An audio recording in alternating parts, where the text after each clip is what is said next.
TNI AU masih menjadikan F-16 sebagai flagship untuk ditampilkan pada sesi atraksi dalam setiap perayaan HUT kemerdekaan RI.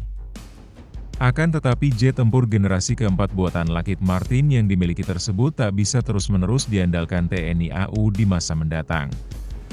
Pengadaan Rafale yang rencananya akan tiba di Indonesia mulai tahun 2026 mendatang juga membuka kesempatan pesawat tersebut untuk tampil unjuk gigi di perayaan HUT kemerdekaan RI maupun momen penting nasional lainnya. Rencana TNI AU untuk kembali menampilkan F-16 dalam perayaan HUT ke-80 kemerdekaan RI di Istana Merdeka, Jakarta pada Minggu, 17 Agustus 2025 mendatang telah dikonfirmasi oleh Menteri Sekretaris Negara, Mensesnek, Prasetyo Hadi. Alutsistanya ya pesawat dan helikopter. Kalau yang lain-lain nanti HUT TNI baru dilibatkan, kata Mensesnek kepada zonajakarta.com dalam keterangan persnya di Jakarta pada Rabu, 13 Agustus 2025 kemarin. Sebelum perayaan digelar, gladi kotor diselenggarakan untuk memastikan kesiapan para personel TNI AU maupun performer lainnya saat hari H. Gladi kotor diselenggarakan agar pengisi acara mampu beradaptasi dengan situasi dan kondisi lokasi. F-16 nantinya tidak akan tampil sendirian, lantaran TNI AU juga masih memiliki produk armada tempur udara yang bisa diandalkan. Termasuk diantaranya helikopter T-50I Golden Eagle. Untuk diketahui, varian tercanggih F-16 yang TNI AU miliki selama ini bukanlah F-16 Viper, Block 7072, sebagaimana gencar dipasarkan Lockheed Martin dalam beberapa tahun belakangan. Namun kesenjangan kemampuan tersebut masih cukup teratasi dengan keterlibatan dalam program Falcon Star, Structural Augmentation Roadmap, EMLU, Enhanced Midlife Update. Terakhir kali program Falcon Star EMLU berhasil diselesaikan untuk unit pesawat dengan tail number TS1603 sebagai armada ke-9. Armada F-16 bernomor TS1603 itu telah diserah terimakan ke Skadron Udara 3 yang bermarkas di Landasan Udara, Lanut, Iswah Judi.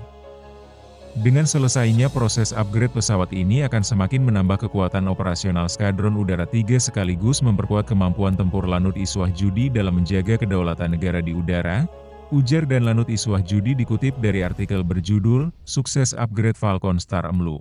Pesawat F-16 ke-9 perkuat Skadron Udara 3, yang dimuat oleh laman TNI AU Mil, ID pada 20 Januari 2025. Meski demikian, program Falcon Star EMLU pada F-16 milik TNI AU hanyalah solusi sementara untuk memperkecil kesenjangan kemampuan tempur udara dengan sejumlah negara lain di dunia.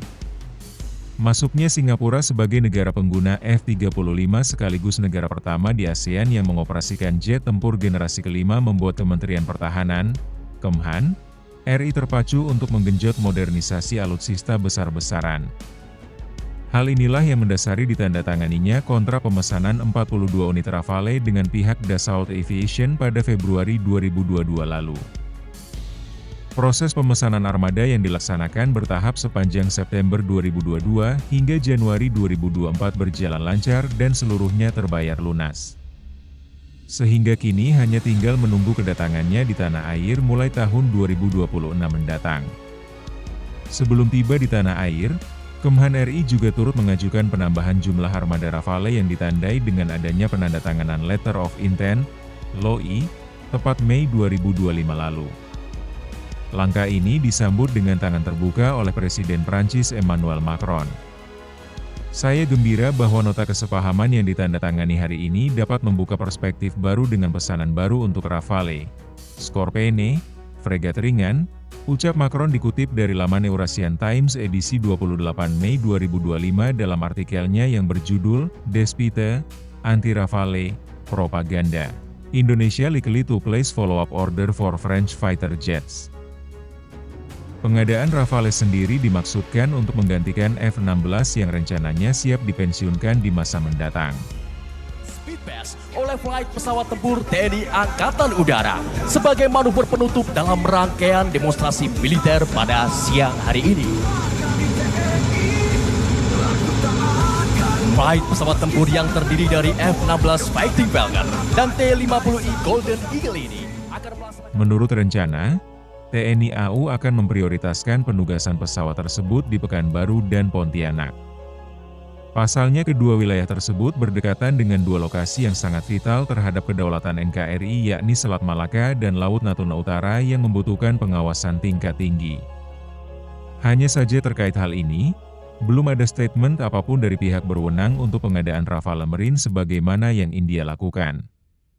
Di luar tujuan utama negara untuk memodernisasi alutsista TNI AU, Rafale juga memiliki potensi besar untuk tampil dalam sesi atraksi pada perayaan HUT kemerdekaan RI di masa mendatang apabila F-16 yang selama ini dimiliki sudah dipensiunkan total.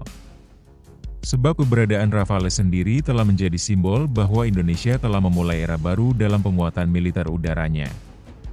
Atau dengan kata lain, NKRI telah memberikan isyarat mengenai perubahan kekuatan geopolitik dunia khususnya di kawasan Asia Tenggara. Momen ini tentunya sudah tak sabar ditunggu oleh masyarakat di seluruh tanah air. Artinya ini hanya tinggal menunggu tanggal mainnya saja.